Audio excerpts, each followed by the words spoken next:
buddy. What is going on, guys? It is your boy the Timecodes Gaming coming at you again with another video. And guys, today we have my Eustass Captain Kid aka Piss Kid deck profile and gameplay. And guys, this is a top 10 deck in the format. This leader is fucking strong. It can defend, it can burn, it can grind. It is so strong, and it is very annoying to play against. So this is my take on the list. It is a little bit different than what's been having the highest win rate on the ranked sim. I will leave that list in the description below. But this is what I'm running. I think this list has a lot of potential. It is able to grind. It is able to kind of stop aggro with the Gadatsus. And then we're playing the 6-drop Big Mom, guys. I really like this card. It puts your opponent in a very bad situation. Like, I love going second. I love playing down the Hawkins on turn 2 and then playing down the Linlin on turn 3. Hawkins, you're usually ripping a card off of life from them. And then the 6-drop Mom, they have to think about, do I want to give my opponent 2 cards here or rip another card off my life? And then if they do rip a card off their life, we play the 8-drop Kid the next turn. And it is so much fucking pressure, guys. We can just steal games from out of nowhere.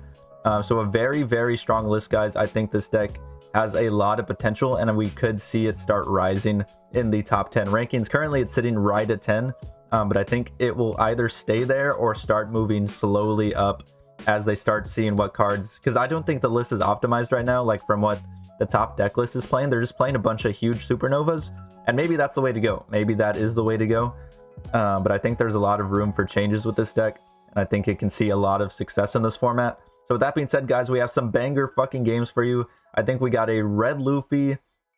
We have a red Luffy. God, I keep forgetting it's early in the morning, guys. We have a red Luffy and two other ones, I believe. A Katakuri and something else. It's early in the morning. I can't fucking remember right now, but I hope you guys enjoy the video. Please stick around for the games. And yeah, guys, we hit 300 subs, so thank you so much for all the support, all the love. It is so greatly appreciated. We are now on the quest to 400, so thank you, everyone. Don't forget to like and subscribe. So with that being said, guys, let's get right into the video. Okay, guys, so getting right into game number 1 here, we're going up against red Luffy, and historically yellow really struggles against red, so I'm kind of shitting my pants here, but let's see if we're able to pull it out, guys. He's going to swing 5 at us. We're going to go ahead and take that. We do get the Basil trigger. We're going to go ahead and use the Basil trigger just because we have one in hand already. Then we discard a Big Mom. He plays down a 3-drop Zoro. We're going to counter out of that, not wanting to go too low, too early. We're going to go ahead and start swinging at his board, guys. We want to get those cards out of his fucking hand as soon as possible, so then we're able to really have an advantage late in the game. So here we're going to do the 4-drop Basil Hawkins as a blocker. We're going to go ahead and use that blocker immediately just to make sure we get the best use out of it. Trash 1 from the opponent's life. Maybe I could have blocked the leader swing that turn, and that would have been a little bit more optimal because that was just a 5k swing. Yeah, that would have been a better play. But here we're just going to take the life anyway. And if he does have another Zoro. So yeah, that was a bad play by me, honestly. Should have just countered out of that first 5k swing. Really bad play out of myself there. I will be the first to take note of that. And then we're going to play down the Gadatsu and take down one of these Zoros. We want to clear his board as fast as we can, guys, because we're already at 3 life and we do not have any 7-drop loss to play down. We're going to be taking a lot of pressure here, and we also only have 3k counter in hand. We have 2 of the moms, 1 of the kids. So let's see what we decide. We're going to definitely counter out of that 5k swing with the Luffy. He's going to play down the new ST21 Luffy. He's going to swing 8 and 8 at us. Guys, that is not fucking good. We're going to have to take both, it looks like. So we go down to 1 super early, guys. And he does have 3 cards in hand, so it is a very fucking close game right now. Like, even though we're at 1 life and he's at 4, if we can clear his board and kind of set up the yellow wall and start gaining some life, we're going to be in a pretty good spot. We're going to go ahead and swing 6 at this Luffy. I was debating whether to play the Gadatsu or play down the ACOS Kid right now, because the ACOS Kid establishes the blocker, but the Gadatsu clears board a little bit harder. So it was a big debate in my mind, and I think we ended up making the right play. Like, it doesn't seem right in the moment, because, like, obviously you want to clear board as fast as you can. But I think that in the long term, this play ended up winning me the game. So we're going to go ahead and swing 6 and then 5 at the Zoro. Let's see if we're able to take out at least one of them. And if not, we're going to get him down to 1 card in hand. We're going to go ahead and play down the 8-cost Kid, use the Kid ability, restand our 8-cost Kid, and now we have the blocker, boys. And honestly, we are close to game, guys. We are close to going for game here. He's at 3 life. He has 1 card in hand now. And we are in a pretty, like, as long as we survive this turn, we're going to be okay. So here he's going to, looks like he's going to swing 7 at face. Let's see what he decides. So we have our blocker. We have 1 2k and 2 1ks, and then a 1k coming out of life. So we don't have the most counter. Here he's going to swing 9. We're trying to check what he has. And we're thinking, like, if he has Jambé, he has it. Like, fuck it. If he has Jambé, we just take the L here. If that's his last card in hand. But we're willing to take that risk here. We are willing to take the risk. So we're going to go ahead and take that first 9k swing. And we have enough counter in hand to survive. We have enough to survive. He's going to go ahead and swing 7. We're going to go ahead and counter out of the 7 with a 2k and a 1k. And then we're going to be able to block the Monkey D Luffy swing and counter out of that as well. We're going to go ahead and use our Beige and a Gudatsu. Then he's going to swing a 9 with his Luffy. And instead of just blocking and letting the kid die, we're going to go ahead and block and counter out of it. So we are able to go for game next turn. And this is where the 6-drop mom comes in so huge, guys. Because of its ability, like, he either has to discard 2 cards or rip a life. But because he does not have 2 cards in hand, he has to rip a life. I think that's how it works. At least I would have assumed he discarded his 1 card and not ripped a life. But I think that's how it works. We need a rules judge in the chat, please. Rules judge in the chat. So here we're looking at our 10 Don turn. We're thinking about either clearing board or going for game. We could play down the ace, but we realized if we do that, we're just going to lose. We do not have enough counter in hand. We do not have enough blockers. So here we're going to rip the card off of his life with a 6-cost mom. We're going to go ahead and swing 7 with the Gudatsu. Then we're going to swing 8 with leader. Then we're going to swing 9 with the kid to go for game. And we end up getting there, boys. He has 2 2Ks and the 1K, so we swung perfectly, and we're able to take the game off of the red Luffy. Here we're going up against purple Luffy, and this game's fucking fast, guys. This game is like a fucking rocket. He's gonna go ahead and swing 5 at us. We're gonna take it. And once again, guys, we have the 4-6 curve with the Basil and the Charlotte Linlin. So we're gonna swing 5 here.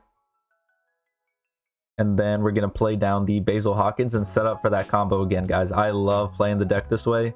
It makes it so... like, not a lot of decks can do this kind of pressure where you, like, the Basil Hawkins becomes a blocker. You immediately get a trash off of your opponent's life. And he's at 1 life, guys. Maybe he ramped a little bit too fucking hard because purple Luffys are... they're very greedy, guys. They're very greedy players. He is at 1 fucking life. But he does have a big board. He does have a big board, and we are in danger, guys. We are in danger. Very close game right now, even though he is at 1 life. He probably has a bunch of Gum Gum Giants in hand. Here we're going to play down the Big Mom. We're going to go ahead and trash the El Thor. Maybe that was a mistake, but we want that 7-drop Law, and then we want all those counters as well. So he's going to trash 2 cards instead of ripping the life. Then we're going to swing at the Kamazo to get another card out of his hand. And yeah, guys, I kind of thought it's like a 50-50 game right now. It is very, very close. Just because his board is so big and he's going to be able to get so many swings into us this turn. So he's going to swing 5. He's going to swing 6. He's going to swing a 7. We're going to go ahead and take the 7 and then take the 8. And we're going to go down to 2 life. And here we're at 7 Don. We have the Big Mom to pressure him. We're going to go ahead and swing 7. Either rip 2 cards out of his hand or he gives us a Gum Gum Giant and goes down 2 Don. And then his next turn won't be as powerful. He's going to swing... we swing 7. He uses the Gum Gum Giant, and then we're going to swing 5 at the Kamazo, probably, if I'm a smart guy. Let's see. No, I'm not a smart guy. Yeah, it was an okay play. I think swinging Kamazo or leader there is completely fine. Then we're going to play down the Law, add the Beige to top of life. And then we're going to... yeah, I misused the Law there. I could have swung for 6 at leader instead of swinging for 5. Bad play by me. I just don't know the cards well enough yet to remember that. But going forward, guys, always play the blocker Law before your leader swing.